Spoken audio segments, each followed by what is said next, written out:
Who am I? Has that question ever crossed your mind?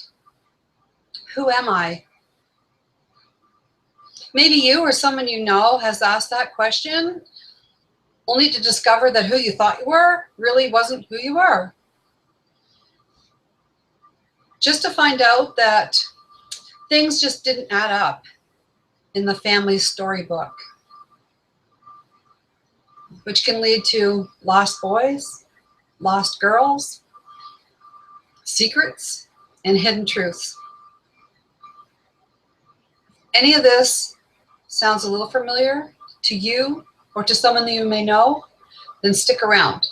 Because on this episode of the Hangout with Penny Show, my guest co-host and I are going to share and delve into the hidden truths and discuss the implications of family secrets revealed. So it's going to be a great show. Both Geoffrey and I'm going to introduce my guest co-host in just a second. We both have things that we're going to share from our personal life that we're going to reveal tonight. And it's going to be quite an interesting show. And I'm excited for it. I'm excited that Geoffrey is here with me because we have some information that can really change maybe the course of your life. So, hi everybody. Hangout with Penny, episode 54. Oh my gosh, I'm excited to be here. And we are a weekly show every Friday night, 8 p.m. Eastern. Hangout with Penny. Anything can happen here. I have a G+ community. You'll see right here. Look at my lighting. I have new lighting so you can see everything nice and clear now. In this community, I'm just setting up a class that I'm going to be doing in November, and it's one of the toughest things to apply the law of attraction in our life is the allowing part and the receiving. So I'm doing a class for the whole month of November on how to do that and some really good techniques that can get us through that. So join my community, come and see me over there so you'll get the details first. I also have a law of attraction community with my good friend Tana Marshall, Enlightened Caregiver. So anyone that is a caregiver for parent, spouse, children, neighbor, maybe that's your career, and you need some support. We all need support. That's what we're there for. So just look for that, Enlightened Caregiving. That's that. So I'm really excited to get on with this show, but again, one of my favorite things to do is introduce the wine of the week. However, I'm being responsible. I'm going driving after the show, so I am drinking Perrier water. So I'm going to cheers to you for responsible driving. Cheers. So now, before I get on to reading last week's comments, I'm going to just bring Geoffrey out so you'll probably recognize him. And maybe this is the first time you're watching. My name is Penny Peddie, and I am a law of attraction trainer, coach. I'm an empowerment coach. And I have a passion to empower people about the importance of self-care, about living their truths, about just knowing that if you can change your thinking and change the way you look at things, your life can change. That's why I do these shows. So right now, I'm going to introduce to you my co-host, Geoffrey X Lane. Geoffrey, come out and say hi. Hi, everyone. Nice to see you. Nice to be invited on Penny's show. I enjoy Penny very much. I think that she has great wisdom behind that smile and that energy and the way that she just kind of lightly touches on things. But they have a lot of impact if you start to listen and to really pay attention. So, Geoffrey X Lane. Well, what the heck is that? Because it was what's the X, and there's a whole story behind it. But that takes some wheedling out of me and probably a glass or two of wine. And like Penny, tonight I'm on bubbly water, so it's not Perrier for me. But anyway. So what do? I run a company called Lane Creative Group, and we put on workshops, training programs, and coaching programs to help people help them express themselves and to get their information out, tell their story. But the motivation behind it for me is that I believe that the world needs strengthening. I think that the fabric of goodwill in the world is kind of torn asunder with wars, racial prejudice, religious prejudice, gender issues. And you know, if you think of the world like a piece of fabric with all the different strands in it, that fabric of goodwill that is the world is getting torn one fabric at a time, sometimes big rents. I decided that most of the problems had to do with communication skills, what people were missing or misunderstood or didn't know how to express. And that's part of my story today is, you know, my parents didn't know how to express some of the things that they needed to, and that led me to many places. And my show is called Pro Speak, and it is on Tuesday nights, and it's at a new time. It's at 6:30 p.m. Pacific time. And yes, I know back east that's going to mean 9:30. However, the next day it is posted, the recorded is posted, so you can watch it at your leisure immediately afterwards. But it is Pro Speak, and you can find out all about it. It's on my little piece on the bottom there, and you can see it at geoffreyxlane.com. Okay, thanks, Penny. Thank you, Geoffrey, and thank you for the kind words at the beginning.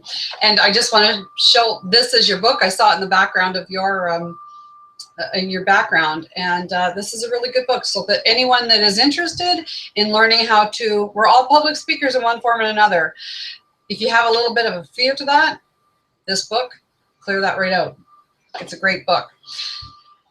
So what people are saying, one of my favorite things to do every week is read that. And right now I'm just going to go to YouTube because, Geoffrey, we have a few people with shout outs. So Romy Carlin, she says, hi Penny, hi Geoffrey, here I am again, let's roll. I love that one. Linda Gannon, she says, hi Penny and Geoffrey, look.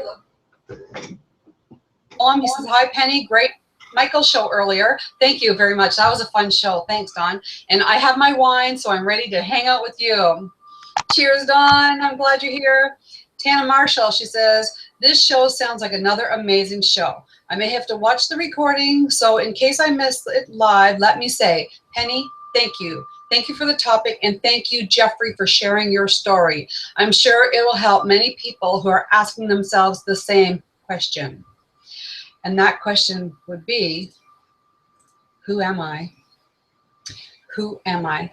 So one more thing then, I'm going to read my past comments. And so episode 53, that was last week's show. It was our Thanksgiving weekend. So I had a show about gratitude and thankfulness.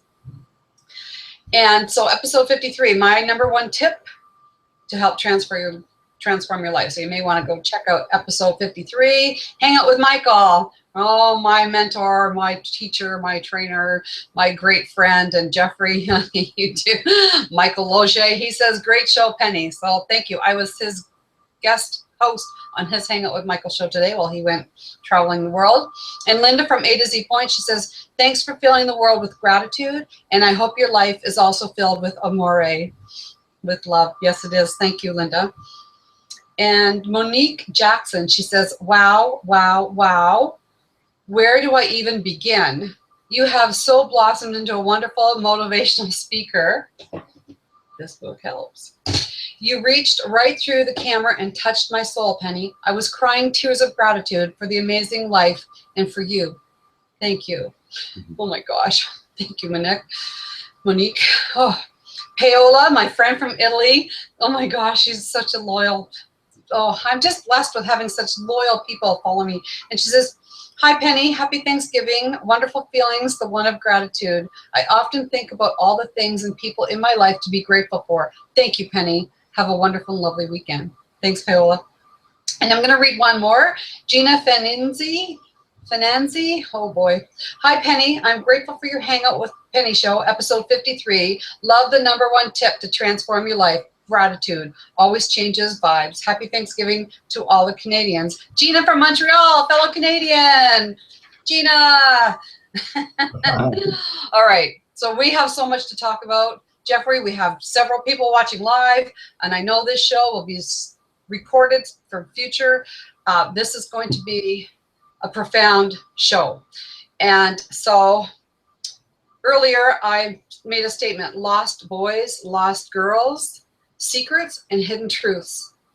What does that mean? Sometimes we grow up thinking we're someone, but in the back of our minds, we don't quite fit that. We think that there's something not right, but we're not getting answers. Geoffrey, did you feel that way? Absolutely. That's a perfect way to put it.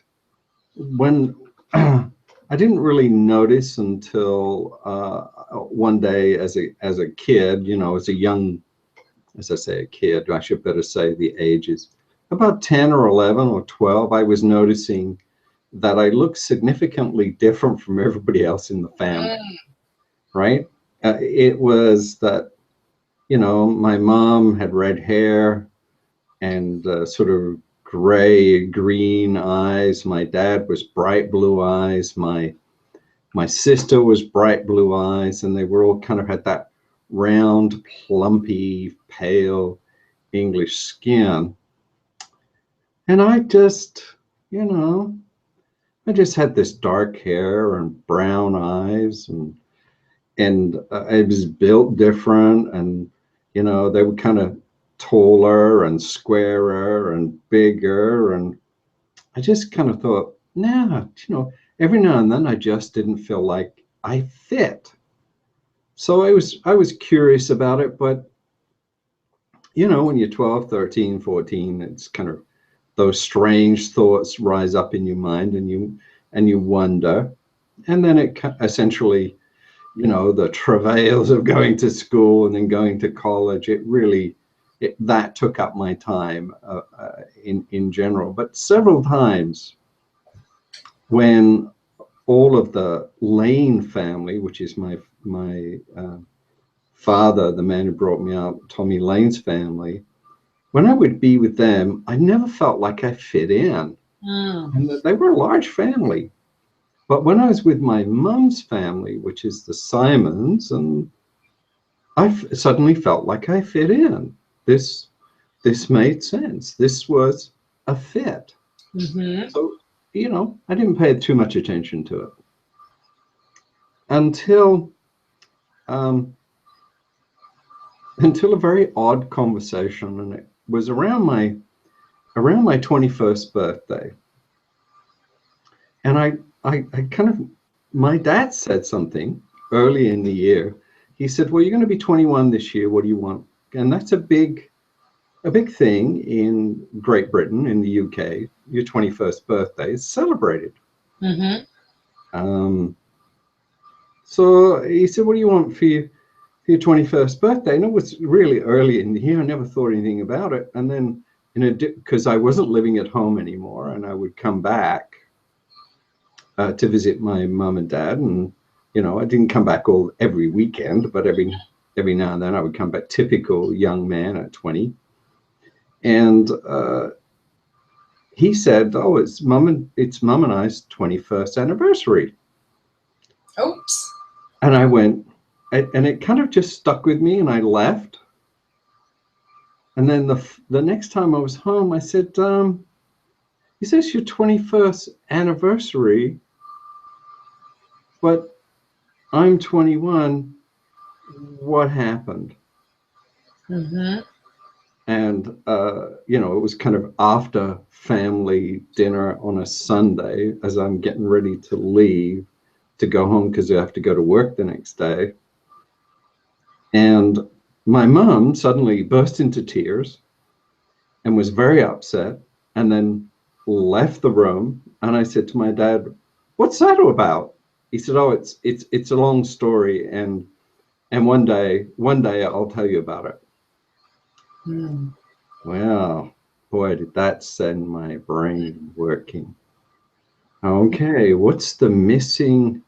You know, their anniversary was in March and my birthday was in July. That ain't 9 months. That's kind of short.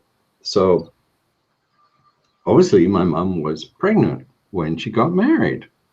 Nothing unusual about that. It was 1944, 45, and the war was on, and you know, the stresses and the strains of war and the tension, and you know, she was an attractive young woman. I've seen pictures of her. She was a very pretty young woman and very, very vivacious, and but still, you know, that was interesting. And you know, all these little niggles in my life, and then something right out of the blue. My father was being given an award for all of his charity work for a service what he was doing for the British Legion, which was driving veterans to the hospital. He would do it as a volunteer. He had a car. He would go pick them up, take them to the hospital, make sure they were okay, and then drive them home. And the Legion was honoring him for all of his service, and he was really good at that kind of thing. He was very good at organizing. I say he was because he's now passed away. And you know, he was very generous with his time that way. So I'm off to see him, and his best friend is there, Joe. I won't say his last name, but Joe is there. And Joe and I arranged to meet in the pub before we go to the celebration dinner. Well, I don't know if you know about English pubs. We can get into the jars pretty quick, and we got into the jars pretty quick. And he said, how are you getting on with your dad these days? Because my dad and I had some really rough times when I was 14, 15. I was very rebellious and difficult. And he was very authoritarian, you know, kind of thumb on me. And I said, oh, we seem to be doing okay. He said, yeah, you know, he's always wondered if you were his child. Well, you know, the next thing I know, we're going into the dinner, but I'm not at the dinner. My brain is going, oh, I wonder what that's all about. Wonder what that's all about. And then I asked my dad, what's that about? And he refused to answer. He said, oh, it's just Joe talking, blah, blah, blah, blah. But it set off, it became shall I say, a decision point, an awareness point for me. And like a young person with not very much, sort of, I didn't want to really ask, and it seemed to be secret, and it seemed to be full of things. I was kind of scared of what the answer might be. Yeah. So a few weeks later, I'm at a family wedding, a big family wedding on the Simon side. And my cousin is getting married. And one of my cousins is from Canada. And he and I get into, well, you know, he's not doing so well with British beer, because it was quite a bit stronger. Yeah. Said, lots of secrets come out. Yep. And he said, come to Canada. And it was kind of like, well, I don't think that I belong with this family, meaning my own. Maybe I should just go and travel and stuff. So the insecurity about belonging and not being sure I'm part of the family led me to say a very quick yes. And that yes, and I want to kind of use this little pad as an example. That yes pulled a whole bunch of other decisions. They were all connected.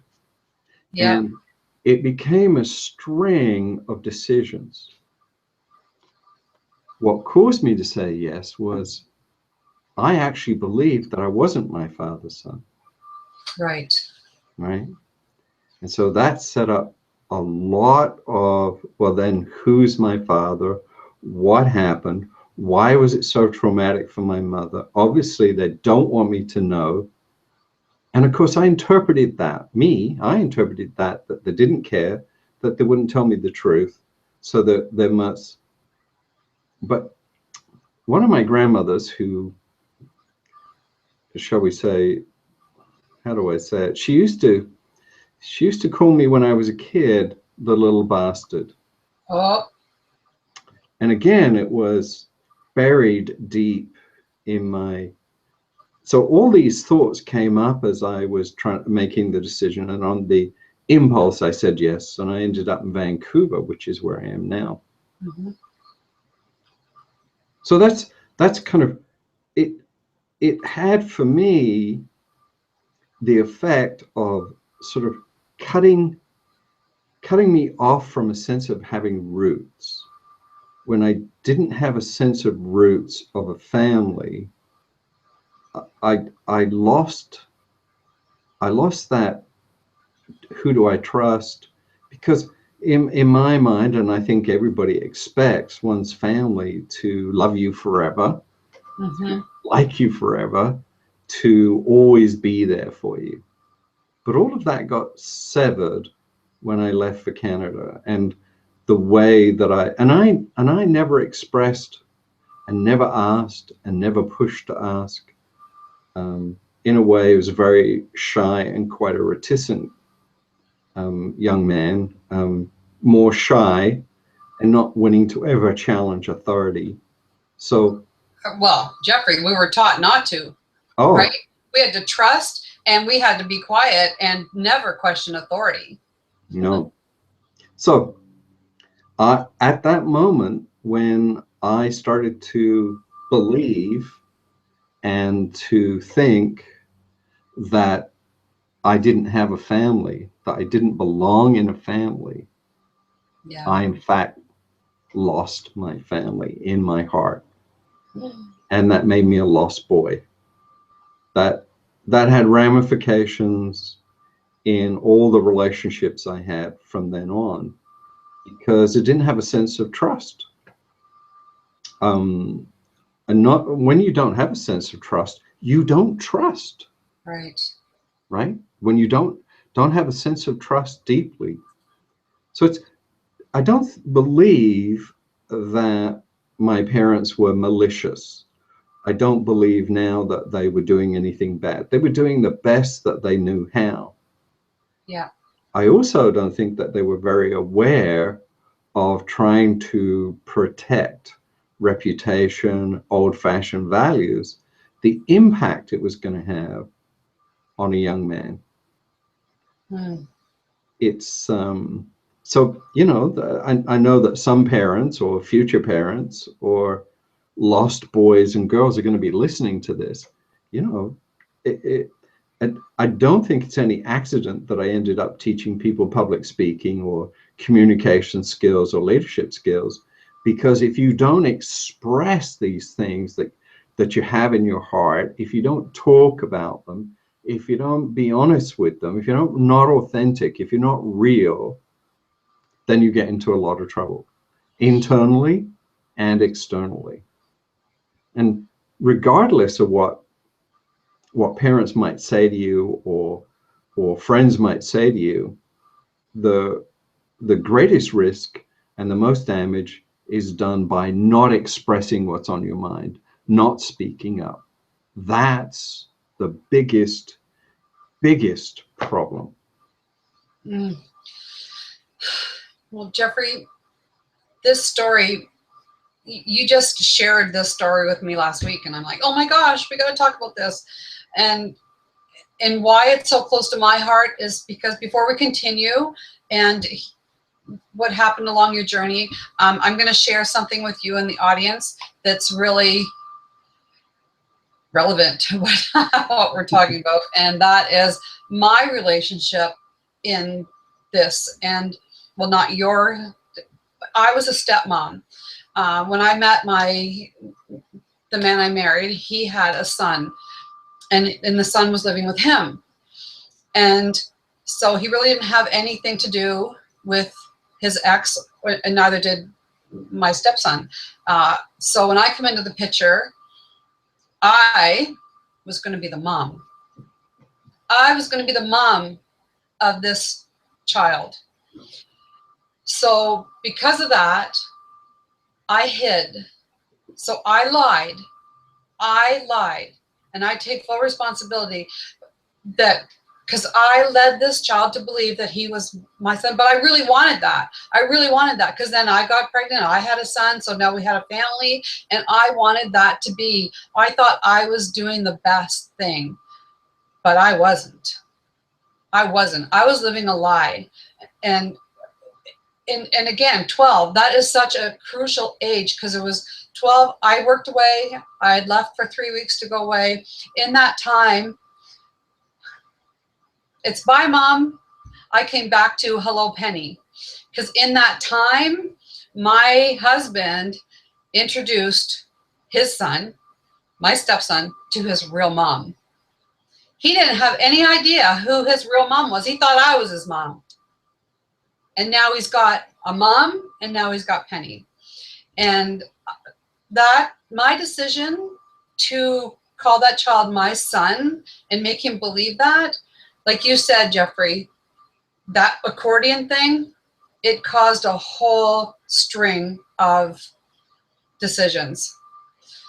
So I believe, and I'm just saying this, and I'm going to let you continue, because I believe every child has a right to know who their parents are, who their biological parents are. They have a choice when they get to the age, they have a choice whether they want to meet them or whether, but I believe that every child has a right to know that who their biological parents are. Would you agree with that, Geoffrey? We've been through this. Would you agree with that statement? Well, I absolutely 100%, and it doesn't change. See, this is the interesting thing. It doesn't change love. It doesn't change love, how you love someone, right? Knowing that you're adopted, No. or that you've been or such, it doesn't change that. Or you've been given a name, as I was by Tommy Lane. He gave me a name in society. He gave me a place. He fed me. I love the man, and I adore him. He's passed away, but he's got a special place in my heart. However, that place where I always kind of knew, that niggle, that little question, that little doubt, Yes, that for a long time sullied our relationship. That was like a dirty trail across our relationship. It wasn't until he was quite elderly and I was back in the UK and talking with him, and he was in hospital. He'd had a stroke, and I saw his blood type. Once I saw his blood type, I knew he wasn't my dad, because there's no way that it works. You see, the thing is that modern science has given us all sorts of ways to check out things. We now know that blue eyes are dominant over brown. So there's no way that I should have gotten brown eyes. right. We know that certain blood types produce this. Well, I'm A positive. I couldn't have gotten that from him. So that kind of awareness, but he was not in the place, and I wanted to respect him, and I loved him, and I didn't really push it. You know, when you see the man that brought you up and that you knew, and introduced your children to be a grandfather to, when you see him frail and shattered by a big stroke, you don't want to do anything that would hurt them. I decided that it was not important, because I knew he wasn't going to be around for quite a while. Now, at that time, I did ask my mom, And she said, no, no, she would not talk about it. And I said, well, what happened? And she said quite dramatically, I don't remember, and shut down, just like she had done before. But if you think about family and family history, but when my dad actually passed away and I was there for the funeral, I told her that, you know, Dad, which is still, you know, I still call him Dad, Tommy Lane, Dad, was not my biological father. I told her straight out. And she said, how did you know? And I told her all the bits and pieces that I had put together, but that the blood type, I just knew he wasn't. So, you know, now I was at that point very comfortable with it, but at one part of me is lost, right? Part of me feels lost. Who's my dad? Where is he? What was he? What did he do? Who is he? You know, what did he contribute to me genetically? What did he contribute to me in spirit? What kind of energy did he give me? Where was he from? Right? I mean, I had all these kind of questions that would just rise up every now and then. They're kind of like bubbles in our Perrier water, right? They would just bubble up.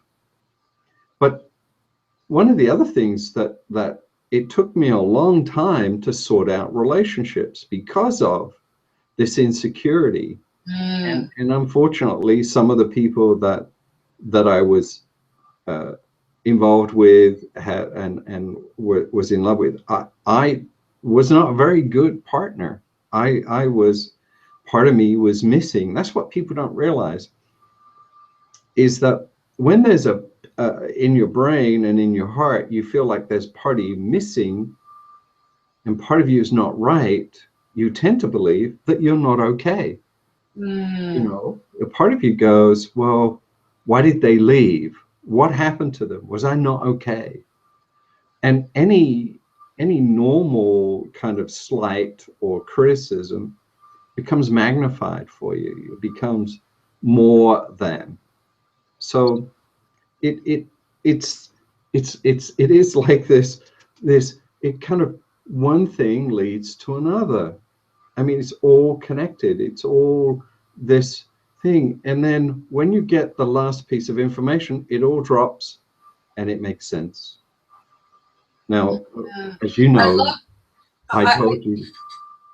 What? I was just going to say that I'm really happy we're having this show, because listening to the man's perspective and listening to how it affected you and how you're admitting to how it had a detrimental effect to your relationships in your life is so important for us to know that there is an impact to how this. And I just want to say, Elaine Webb, she says, hi, you guys are great, but you said something that was really great. And she said, wow, it doesn't change love. So that was profound. That was a very profound statement you said there, Geoffrey. Is true. So let's continue, because I'm just like loving this.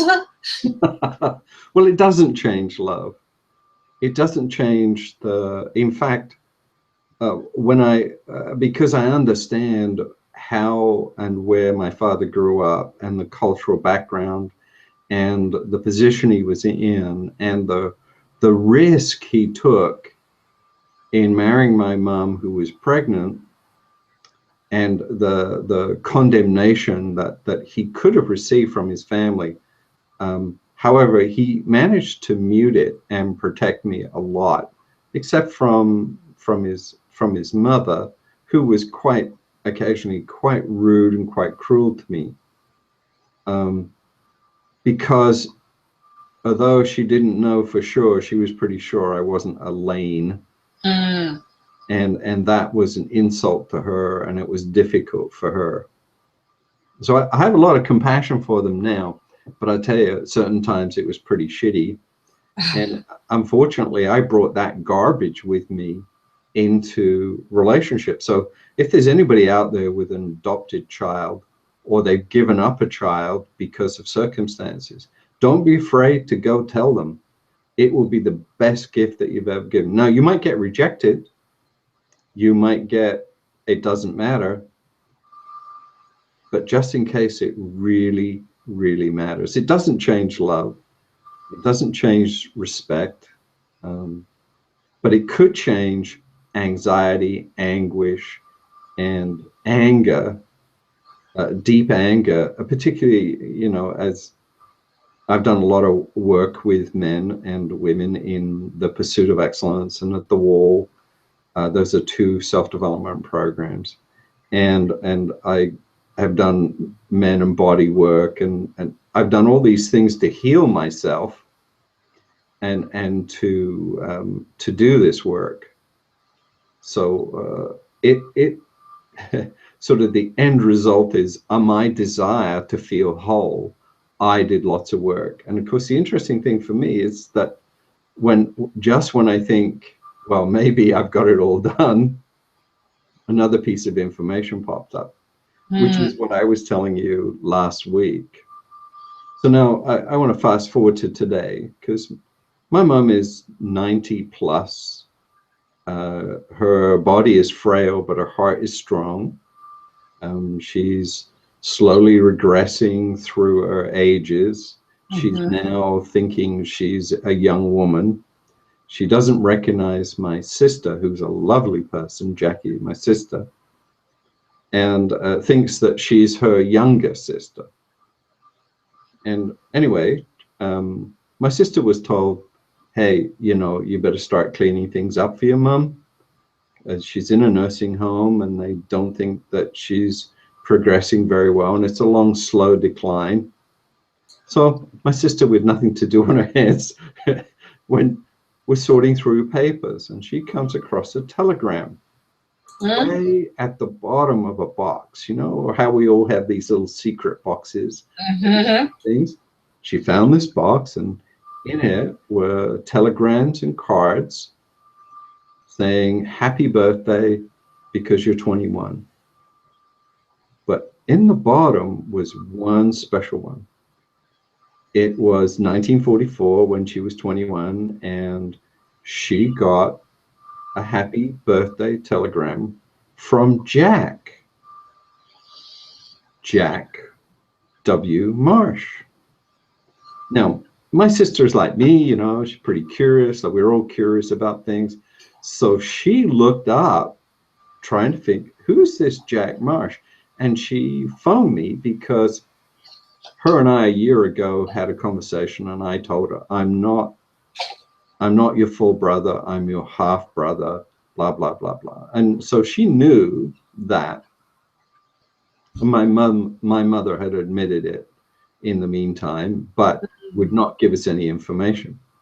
But because she's mentally regressing, right? So she goes into my mum and says, Mum, I was cleaning out some of your papers, and I see, who's Jack Marsh? And my mum, clear as a bell, says, oh, that's Geoffrey's dad. So all of it's kind of like, oh, well, so that set off, you know, my sister came out and phoned me, because she phoned me when she found the telegram saying, I think I found something really important here, and I know how important it is to you to know. So I'm going to see Mum tomorrow. And I said, well, don't ask her straight out, because you know what happened to me when I asked her. She got mad and angry and wouldn't talk to me. And she said, yeah, I know, I'll go about it differently. And so to have but you see, my mum thought she was her sister. And so the normal restrictions are gone. And so she says, Jack Marsh. Well, I'm kind of going, who is Jack Marsh? So anyway, I start doing some searching. He was American. We knew he was American because of the way the telegram, it came from a US Army base. So we know that it was right outside and everything else. And so I started to check. I put J.W. Marsh. There were two of them that were in the area where my mom was living. One was here, one was there. They were both American soldiers. But then I did some deeper checking, And there was only one that was there to send that telegram, and that was J.W. Marsh, and he was with the 42nd Armored Division, a what do you call them? An MP, military police. And so my sister and us are exchanging all of this, and I, on Ancestry, doing the research, I find out that he was born in just outside of Santa Fe, New Mexico.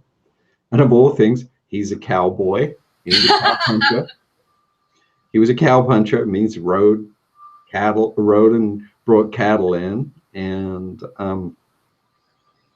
he fought in the Italian campaign. He fought in the French campaign. He was in Britain. But the clincher was his papers that he filed before he was demobilized by the U.S. Army. And there's one line in it: marital status, right? Kind of married, single, married, divorced, single, tick. Number of dependents, 1. Sex, male. That's it. So suddenly I had a match. Now, my mom's youngest sister, my sister contacted Auntie, and she was my mom's youngest sister, and she said, "Who's Jack Marsh?" And she said, "Oh, he was the American that lived with us for a while. His feet were under the table," which is a cliche that they were intimate. That he was around for about 3 months, that both my grandparents really approved of him. One of the things that my mom said was when my sister asked her, Jack Marsh, well, what was he like? Oh, he was kind of a homely man, but he was very nice. In fact, he was a little ugly, but he was a really nice man. I mean, okay. Well, you clearly didn't get your looks from him then. Well, so I have found a photograph of him, and I haven't found a photograph of him as he would have been then, but I have found that he is deceased, that he left no children. And so I'm working my way through trying to find more about it. But part of me just, now it's kind of the strangest thing. Part of me just went, oh, okay. It was like a certain tension or certain irritability, or they just subsided to the point where on one level, it doesn't matter to me if I find out everything. Right. Because the answer is there, and I'll get to it. I'll get to find out. And Ancestry is such a great resource. We should send this video to Ancestry. Such a great resource for looking. And since I found out, I haven't really spent a lot of time looking any deeper. I found out a few things. I don't even know if I've got cousins, or anything. It's like, oh, okay, this can be a real adventure. And so that's my approach to it now. My mom doesn't know this, so, and she wouldn't necessarily understand her age, because she is getting very, very wandery and Alzheimer-y. She's 92 plus, Yeah. This has been an amazing story, and I think just talking about it, there's one thing I want to just elaborate on a little bit, and that's when you said if you've adopted, or if you're a step parent, or whether to tell the children, or and you may get rejected. Most times, the things we do is really out of love. It was really out of love. Like I said earlier, like I lied, but I was coming from a place of love. I wanted to give this child a family. I wanted to give him a home. I wanted to give him a mom. I wanted to be his mom. That was all in the sake of love. but there are repercussions, and there are consequences to our decisions. And but so I just want to say that anybody that's now thinking about this, be gentle on yourself. Just be gentle, because we can get wrapped up in guilt, thinking, oh, just this is how it is. Yeah, I'd like to say something to that. I've known several people who were adopted, and they know. I knew. I mean, part of me knew. Biologically and psychologically, I knew. I just didn't have the proof, right. And the people around me were telling me something else, and because I trusted them, I believed them. So even if it's done out of love, you have to be very, very cognizant that you know, when you say you're doing it out of love, is it out of love for the child, or is it out of love to satisfy yourself, or you want to create a family? Yeah. So it is a very, I mean, I've got friends who've got an adopted child in the middle, and they just told them, we chose you. We didn't make you, but we chose you. And we love you because of that. I thought that was the most wonderful thing in the world. Yeah. But part of us, in our own desire about the model that we think is a perfect family, is where we come from, and that's where the love comes from. I mean, I don't have an idea anymore what the perfect family is, but the old-fashioned idea of mom, dad, and 2 kids, and a dog and a cat and whatever, that model has proven not to be the only model for a perfect family.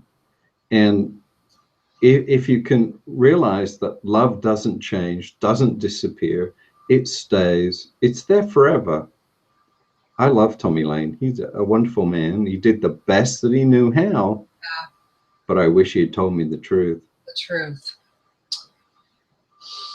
Oh my gosh, Geoffrey. Normally my shows are 30 minutes, but I tend to go over sometimes.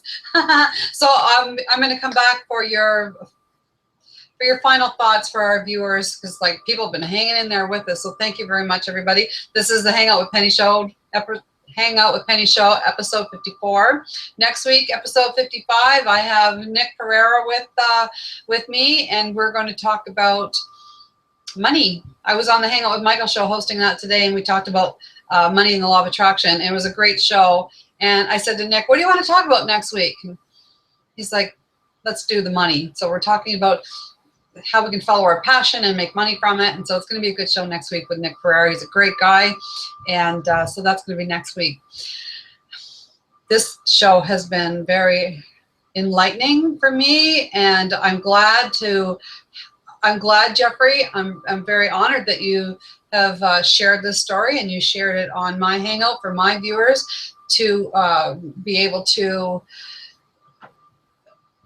I'm kind of at a loss for words about what it can do for our soul to know that the truth. We really need to know the truth. So, what do you have to say? Yeah, closing thoughts. The truth doesn't have to be a hammer. The truth doesn't smash things down, and the truth won't break love. It just won't. It'll only strengthen it. And if you approach it with that thought in mind, that love will strengthen this, and let that person know that love is all you really care about, loving them as they are, then it doesn't matter. Thank you, Geoffrey. That is a wonderful, wonderful way to end the show. So I'm honored that you shared your story with us, because I'm sure there's many, many, many people who are asking themselves, who am I? I'm really hoping that this show is going to help you find out. Thank you, Geoffrey. You're welcome. Love you. Okay, everybody. It's been the Hangout with Penny Show, episode 54. We're going to see you next week. So right now, we're signing off. Bye for now.